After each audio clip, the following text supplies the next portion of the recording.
سلام طعنان نخلكم تختاتلتي يخون اندابلكو نامناي لما عنت مدبي كاتو لما عنتون كم تلمود كتعموكم يخقليو إلى زحسبكو مدب حيزلكم مسئلخو بزي مفلات تقبروهم كدمي صوتاو ركب تقبروهم ناي صوتاو ركب عامخمن اقبتكمن زقودو شدشتا حسابات كحبر لكمية اذن شدشتا حسابات بتعمي اقدستي حساباتيين اسكاب ناي مدبي فتصامة حابيركم نصنحو نزي چانل حدش تسخونكم سبسكرايب بمقبار استفلاليو ناي طعنا ناي صوتاو ركب كمون ناي حدار هيوت انفورميشن ترخبلو چانل سدران خدكونو بخبري حاتت كم تلمود مدبنا نابزحات بصحو تمهرتي نوصدلو لايك غيركم جمرو سدران زهونكم اندامسگنكو نا مدبي كملس ابزحا سب حدارن فقراتن قدمي صوتاو ركب كغبرو زلومن زيبلومن نغرات كيفلطو يم ناب صوتاو ركب زاتو نابنت زبلع كون يخل حدا مغبታት አለው ናይ صوتاو ركب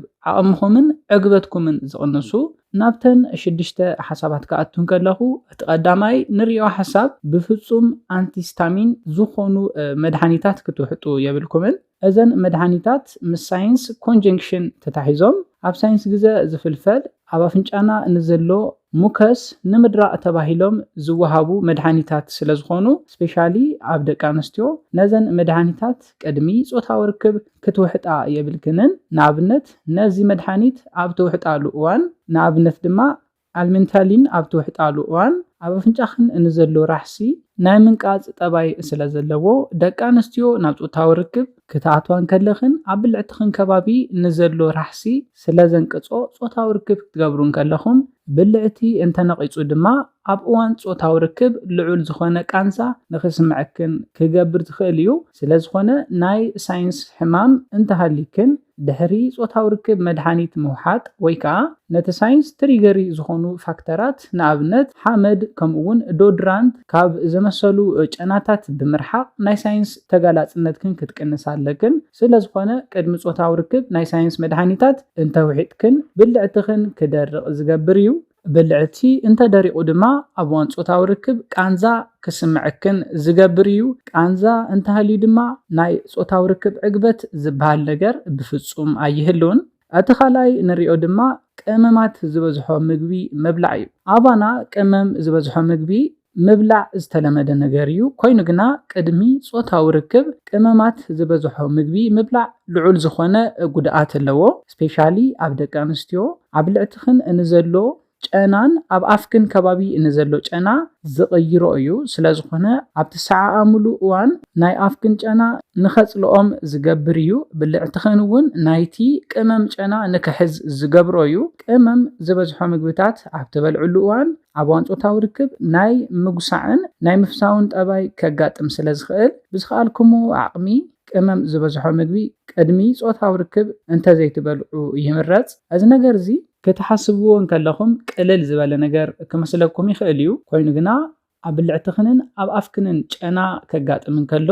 ኣብ ደቂ ተባዕትዮ ዝፈጥሮ ሳይድ ኢፌክት ቀሊል ዝበሃል ኣይኮነን ደቂ ተባዕትዮ ድማ ሓሳቦም ናብቲ ጾታዊ ርክብ ጥራሕ ዘይገብሩ እንተኾይኖም ማለት እውን ናብ ናይ ብልዕትኽንን ናይ ኣፍክን ጨና ዝሓስቡ እንተኾይኖም 100% ዓቕሞም ናብቲ ጾታዊ ርክብ ንኸይኾን ብምግባር ዓጋባይ ናይ ጾታዊ ርክብ ናይ ምግባር ዕድልኩም ዝተሓተ ንኽኸውን ዝገብር እዩ እቲ ሳልሳይ ንሪኦ ሓሳብ ድማ ኣብዚሕካ ኣልኮል ምስታይ እዩ እዚ ነገር እዚ ኣብ ደቂ ተባዕትዮ ዝተለመደ እዩ ናይዚ ጉድኣት እንታይ እዩ ክትብሉ ትኽእል ኢኹም ብዙሕ ኣልኮል ምስታይ ኣብ ደቂ ኣንስትዮ ናይ ጾታዊ ርክብ ስምዒተን ንኽለዓል ንውሕ ዝበለ ግዜ ንኽወስደለን ይገብር እዩ ናቹራሊ ደቂ ኣንስትዮ ናይ ጾታዊ ርክብ ስምዒተን ንኽለዓል ንውሕ ዝበለ ግዜ ከም ዝወስደለን ይፍለጥ እዩ ኮይኑ ግና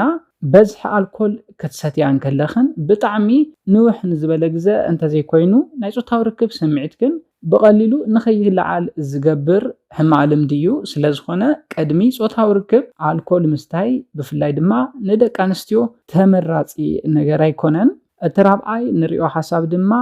ምልጻይ እዩ ፍቁራት ኣብዝሓ ግዜ ጾታዊ ርክብ ክትገብሩ ኣብ ትቆፃፀሩሉ እዋን ኣብ ብልዕትኽንን ኣብ ደቂ ተባዕትዮ ድማ ናይ መትለኹምን ከባቢ ዘሎ ጨጉሪ ከም ትላፀይዎ ይፍለጥ እዩ ኮይኑ ግና ቅድም ኢልኩም ቅድሚ ሓደ ሰሙን እንተላፂኹም እምበር ኣብ ትራኸብሉ መዓልቲ እንተተላፂኹም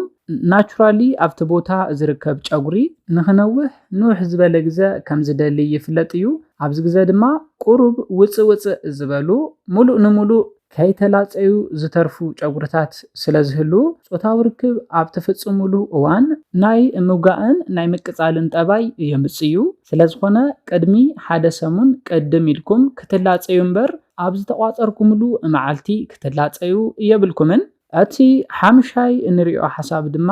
ኣብዚሕካ ምብላዕ እዩ። ብዙሕ ምግቢ ምብላዕ ንጥዕና ጠቃሚ ከም ዝኾነ ይፍለጥ እዩ። ኮይኑ ግና ቅድሚ ፆታዊ ርክብ ዝግበር ኣብዚሕካ ምብላዕ ኣብ ሰውነትና ንዘሎ ማቻ ብምቕናስ ፆታዊ ርክብ ንዝገብር ሰብ ነቲ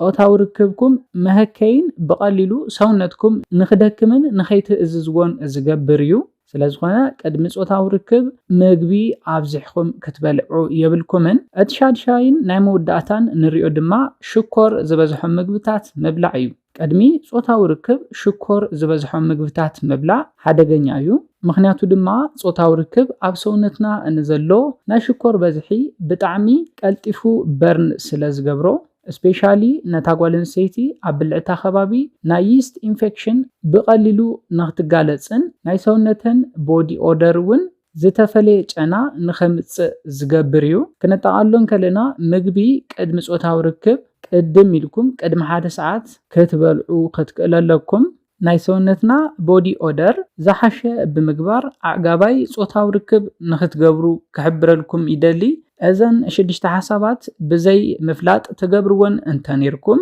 ድሕሪ ሕዚ ነዚ ልምዲ ብምግዳፍ ኣዕጋባይ ፆታዊ ርክብ ንክትሕልፉ ክሕብረልኩም ይደሊ። ነዚ ኢለ ናይ ሎማዓንቲ መደበይ በዚ ክዛዝም ካብ ናይ ሎማዓንቲ መደበይ ዝኾነ ሓድሽ ነገር ከም ዝሓስኩም ተስፋ እዩ። ነዚ ቻነል ሓደሽቲ ዝኾንኩም ላይክ፣ ሼር፣ ሰብስክራይብ ብምግባር ናይ ቻነልና ስድራ ንክትኮኑ ብክብሪ ሓትት። መደብና ናብ ብዙሓት በፂሑ ትምህርቲ ንክወስድሉ ላይክ ሼር ምግባርኩም ኣይትረስዑ። ሓሳብ ርእቶኹም ብኮሜንት ሴክሽን ኣብፅሑና። ብካሊእ መደብ ብካሊእ ሓሳብ እስካብ ንራኸብ ሰላም ጥዕና ንኩላትና። ያኔለይ